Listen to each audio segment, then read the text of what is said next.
How to throw a Mudasaka without the gi. Check it out in this video.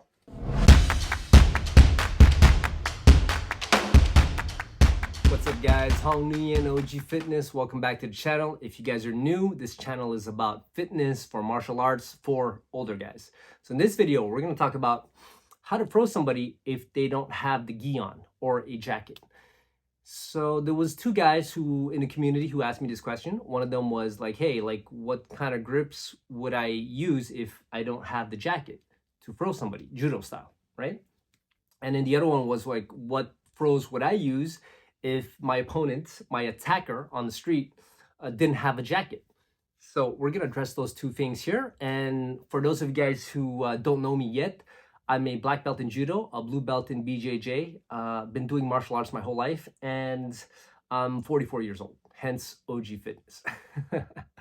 Okay, so what kind of grips would you use if you don't have a jacket? Well, you would use essentially wrestling grips. What are wrestling grips? I'm gonna give you guys an overview. I'm sure there's some that are a few grips I'm gonna, that I may not be aware of or that I just can't think of right now, but the first one is the gable grip. So gable grip, two hands out together, fingers together, okay, fingers together as if they were glued, crazy glued together. And then from here, make a hook like this, and then hook your two hands together, okay? This is gable grip. The other grip, S grip. Once again, hands together, right here, look at this, okay, watch.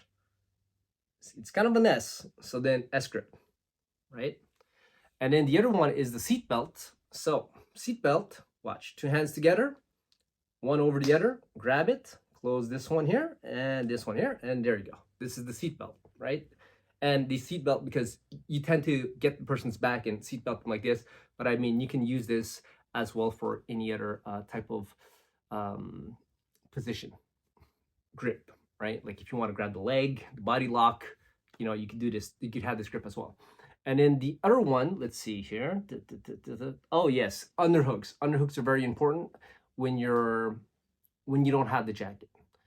So underhooks, if you guys don't know what that is, it's essentially you have your arm going under the person's armpit and then reaching over to the other side, either palming their back or grabbing onto one of the shoulders. It's a very important control / grip to have, okay, in no-gi when you don't have the jacket available. Okay, and then after that, you also have the 2-on-1. So a 2-on-1, it looks like this. Once again, fingers glued together, okay, palms facing you, and then you're pulling. So what are you pulling? You're pulling essentially his forearm. So you have one on the wrist, right, and then one on the elbow, and then you pull that together. Okay, so, and of course you could work this at different angles, but essentially this is a control as well that leads to other things. And then you have the collar tie. The collar tie is essentially when you have one arm behind the person's neck and then the other hand here cupping his tricep, right? Right here, like that, like this. You guys will see this a lot in, well, wrestling. Okay, now, I just want to point out that any judoka, if you were to, and let's say he's never done wrestling before, but he's been doing judo for years, would be able to transition to these grips pretty quickly. I mean, you could literally show him this in like 1 to 5 minutes, and then he'd be like, oh, okay. And then he would automatically know how to adjust his body, his hips, and use all the other tools that he has in judo to be able to pull off his throws with these grips. Like, it doesn't take a genius. He just, because while it's very important to have these grips in your arsenal, especially if you're doing no-gi, it's not that hard. It doesn't take a long time. Like, any judo guy could figure this out once he's shown this. Yeah, and you know, obviously he might still have some bad habits. I wouldn't say bad habits, but habits of, you know, grabbing the gi and all that, and he might be at a loss for a couple of seconds.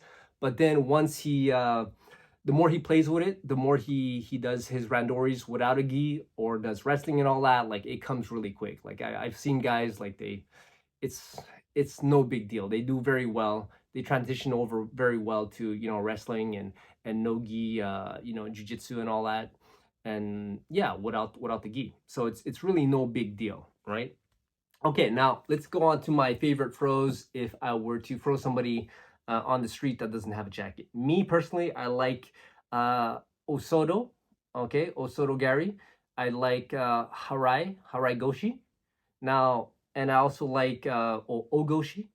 I like Ouchi and De Ashibarai. So let me talk a little bit in detail about why I like these throws.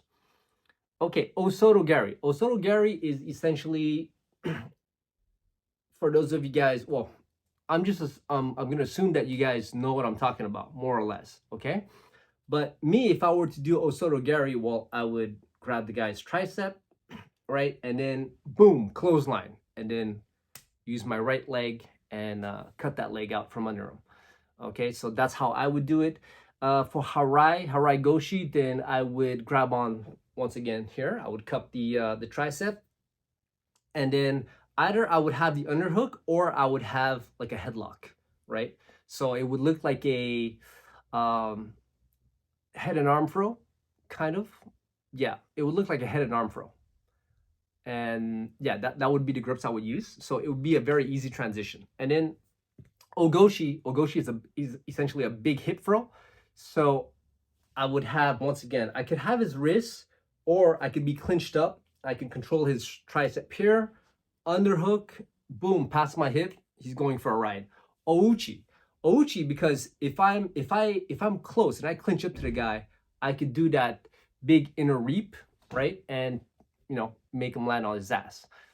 And then of course there's De Ashibarai, so that's a foot sweep. So the foot sweep, I would initiate that from essentially a collar tie. So if I'm up close and I grab his head, I pull him down like this, he pulls back up, he's gonna be slightly, his weight's gonna be on his back leg, I'm gonna sweep that front leg, it's gonna go down.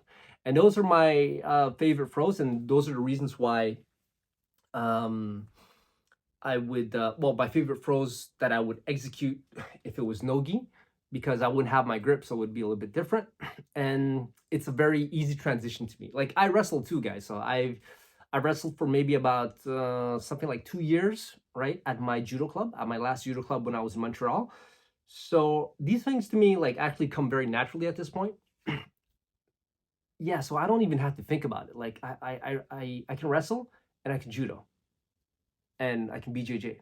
So none of this is like a big